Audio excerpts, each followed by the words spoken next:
Karena sekarang ini menurut data kependudukan dunia, jumlah wanita itu berbanding berapa gitu ya, 7 berbanding 3 atau apa gitu ya, 7 wanita 3 laki-laki gitu ya.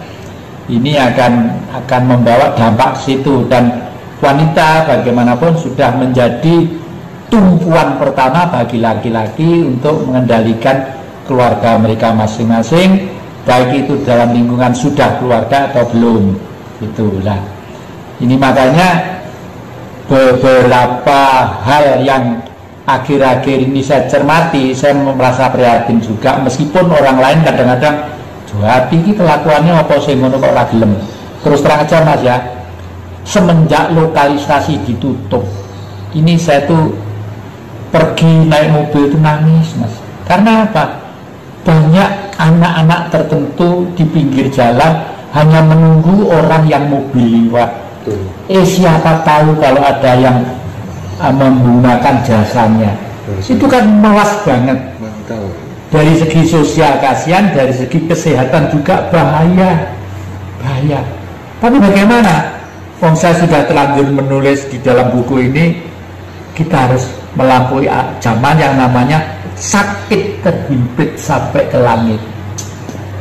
Oleh karena itu, ayo kembali ke dalam cari sendiri, yaitu sebagaimana sang Buddha menata pribadinya, lalu hiduplah dengan semesta alam yang akrab. Dan ini sudah dilaksanakan di era Mojopahit dengan simbol Siwa Buddha yang pusaka Mojopahit saya simpen dengan baik, ada di sebelah sana itu. Siwa Buddha. Siwa itu angkasa, Buddha itu manusia yang sudah diberi kekuasaan hidup di bumi supaya menggali jati dirinya ke dalam, hingga paham bahwa fungsinya itu adalah perwujudan Sang Maha Kuasa, bahwa sinar sudah diberikan kepada otaknya. Beradablah, hiduplah yang serasi, selaras dan seimbang dengan budaya-budaya yang lain. Cintailah binatang-binatang, cintailah apa saja dan semua ada. Hukumnya adalah cinta kasih. Ya karena penduduk yang sadar kan mungkin cuma Mas Hendra dan kawan-kawan termasuk Jati, tapi mayoritas kan nggak sadar. Amerika blok barat misalnya, karena sudah menganut ideologi yang namanya kapitalisme. Kapitalisme itu backgroundnya adalah liberal, kebebasan manusia diberi kebebasan yang sebebas-bebasnya. Oleh karena itu di sana diberi hak untuk melaksanakan, menjadi orang yang sekaya-kayanya. Teorinya memang benar, tapi teori itu lupa bahwa orang yang mengabdi kepada material sekaya-kaya akhirnya akan menjadi binatang. Lalu tega ekspansi, menjajah ke sana, menjajah kemari, dan lain sebagainya. Demikian juga komunisme. Komunisme itu semula dari kata komune, artinya himpunan. Di Cina penduduknya yang sudah 1,3 miliar, itu logis saja kalau dihimpun dengan kekerasan dan ketegasan. Kalau enggak ya waduh, nggak bisa membayangkan saya. Tapi karena butuh persaingan, lama-lama membentuk militer. Kapitalis membentuk militer, sana membentuk militer. Mesti membuat rudal, membuat senjata, membuat meriam dan sebagainya, dua-duanya. Targetnya apa? Menyelesaikan masalah hanya satu, dengan apa? Dengan perang. Perang itulah kekerasan. Kekerasan itu adalah kehancuran. Kehancuran inilah sebenarnya jalannya setan itu sendiri. Karena setan itu adalah manusia yang nafsunya tak terkendali. Nah, buku 1 kontainer, buku kitab suci 1 kontainer, dan buku ilmu politik 1 kontainer, saya ringkes hanya jadi 1 lembar. Yang salut terhadap buku saya 1 lembar itu duta besar Rusia yang datang sendiri ke sini. Ya ini teori yang saya cari, bilang begitu. Wanita waktu itu duta besarnya datang ke rumah ini ya. Saya merasa ya syukurlah Bu, kalau memang begitu, memang tugas kita adalah melanjutkan cita-cita Bung Karno. Tidak ada Rusia, tidak ada Cina, tidak ada Indonesia, tidak ada Amerika Negro dan sebagainya.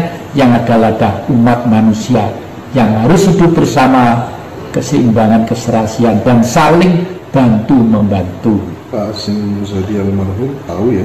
Iya, Buku tahu. Bahkan yang nyetak almarhum Pak Hasyim Muzadi tentang jagat merenovasi diri itu. Yang pertanyaan terakhir, ketika saya Muslim Islam kan, terus kemudian saya menghormati tokoh-tokoh Islam yang berpikir bahwa ya dia tidak eksklusif ya, mau merangkul agama apa saja. Di sana ada almarhum Cak Nurkolis Majid, ada Cak Nun, ada Gus Mus, ada Gus Dur, tokoh pluralisme yang dibangga-banggakan Republik ini. Nasihat yang tentang pluralisme, tentang keberagaman, termasuk berkepercayaan dan beragama bagaimana? Ya, saya sarankan apapun agamanya memang harus menghormati tokoh-tokoh agama sebelumnya, itu harus ya, karena yang namanya tokoh itu disebut tokoh mesti ada catatan-catatan bagi generasi penerusnya yang patut untuk ditiru ya.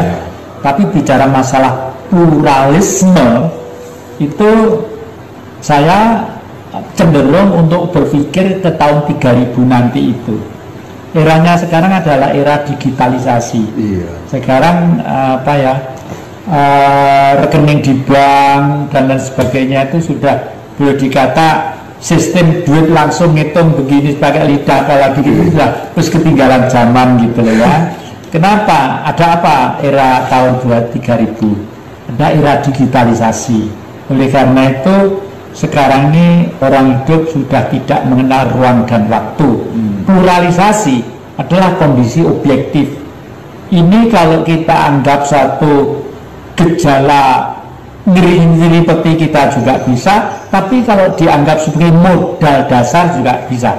Kalau saya ini saya anggap modal dasar, karena kalau dianggap ini ngeri peti kita, pasti ada primordialisme agama dalam tanda petik sentris tadi itu. Primordialisme. Nah, karena kalau sudah agama dalam tanda petik sentris itu tidak bisa bersaing dalam dunia global, karena dunia global sudah itu teori politik pelaksanaan sekian ribu tahun yang lalu, relevansinya harus ada di zaman yang akan datang.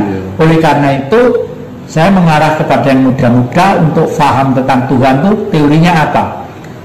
Agak aneh ini, sentral titik aktivitas minus. Titik itu apa? Titik Tuhan. Loh, titik itu Tuhan. Nah, Tuhan itu apa?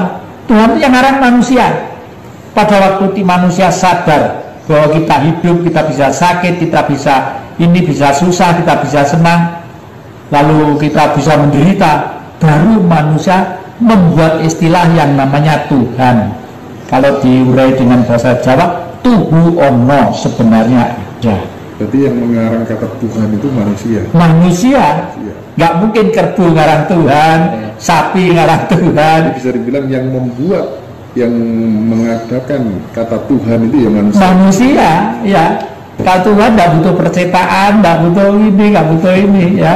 Sang Maha Kuasa tidak butuh itu, ya. Allah itu seruskan malam lah. Tuhan itu cahaya yang diberikan kepada semuanya, kepada kursi ini, kepada kamera sampean. Kamera sampean hidup, karena ada baterai, ada plus minus, itu mesti hidup. Nah, terus angkasa, makanya minjam budaya orang Hindu, kita harus kembali ke, dan nanti akan kembali ke sana, nanti itu manusia itu akan hidup kembali menjadi zaman kuno lagi, zaman kuno lagi. Makanya sekarang siap-siap ya, Boko Angkoso ibu bumi ini akan kembali ke zaman kuno lagi, ke zaman kuno lagi nanti itu, karena zaman modern justru malah mengarah kepada pikiran-pikiran manusia baik tua atau yang muda untuk asik saja di depan apa yang dia miliki. Tapi setelah digitalisasi ya itu. Iya. Ya sekarang sudah berjalan pelan-pelan begini. Berarti nanti akan mengarah kembali ke zaman dulu. Ke zaman dulu. Berarti benar dong ada tesis yang mengatakan bahwa kelak bank semuanya akan tutup. Nah itu kan saya pernah dengar tuh, Cak Non mengatakan begitu. Kelak semua bank akan tutup. Kan? Berarti harus siap-siap ya. Iya, harus siap-siap itu ya. Ya.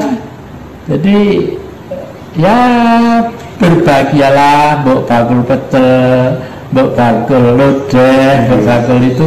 Dengan itu minimal ada sirkulasi duit receh ya. untuk kehidupan sehari-hari. Nah, duit receh itu karena sistem kapitalis tadi itu menghimpun duit ini sehingga kita menjadi seperti sekarang ini. Sekarang ini di Indonesia kalau dari sisi kacamata politik, negara yang liberal kapitalistis, diberi kebebasan kita sebebas-bebasnya, silakan mau bicara apa, mau ngomong apa silakan, kalau sudah zamannya.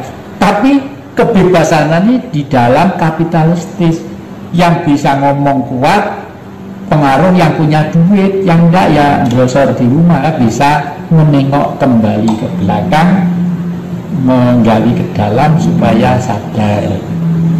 Pembersihan sedang terjadi ya, dalam buku itu ya. Oke lah, yang terima kasih banyak atas waktunya. Mudah-mudahan panjenengan barengi sehat selalu ya, seger waras selalu, terus menjadi bapak yang bagi kita semuanya untuk menginspirasi teman-teman.